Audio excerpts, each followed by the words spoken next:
جو شخص مسلمانوں کو بم سے اڑانے آیا تھا وہ کیسے اسلام کا داعی بنا؟ امریکہ کی ریاست انڈیانا کے شہر منسی میں پیدا ہونے والا رچرڈ میکنی ریمبو کی فلمیں دیکھتے ہوئے بڑا ہوا اور اسی کی طرح سخت جان اور طاقتور بن کر دشمنوں کو مارنا چاہتا تھا۔ اس کے اسی عزم اور امریکہ سے والہانہ محبت نے اسے امریکن مرین کور تک پہنچا دیا۔ رچرڈ ایک مضبوط جسم کا مالک تھا اور پیشہ ورانہ عسکری مہارت کی وجہ سے ترقی کرتے ہوئے سارجنٹ بن گیا۔ اس نے امریکی فوج کی طرف سے کئی جنگوں میں شرکت کی۔ رچرڈ اس انتہائی خصوصی چھاپا بردار گروہ کا بھی حصہ تھا جسے بوسنیا کے قاتل ملوسیوچ کو زندہ پکڑنے کے لیے بھیجا گیا تھا۔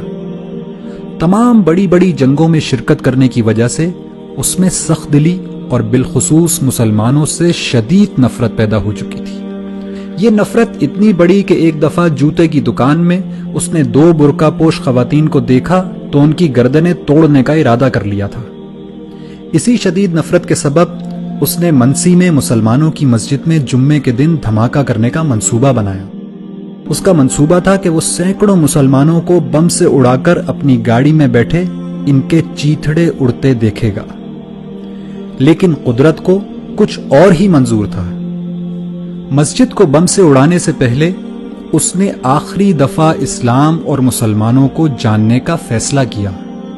رچرڈ مسجد میں داخل ہوا تو وہاں ایک نمازی نے اس کو خوش آمدید کہا اور پوچھا کہ کیا وہ اس کی کوئی مدد کر سکتا ہے۔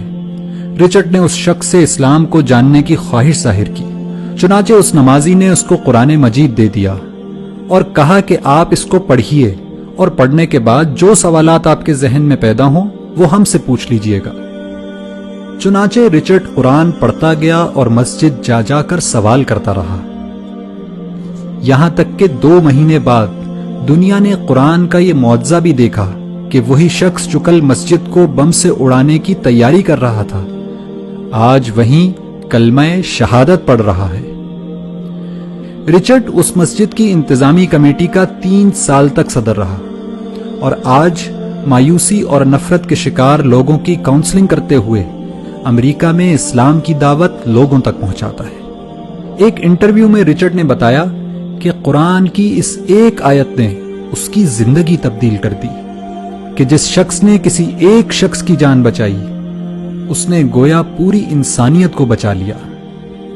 اگر قرآن کی فقط ایک آیت مسلمانوں کے کٹر دشمن کی زندگی تبدیل کر سکتی ہے تو پورا قرآن کیا کچھ انقلاب برپا کر سکتا ہے۔ لیکن پھر بھی ہماری زندگیاں کیوں تبدیل نہیں ہو رہی؟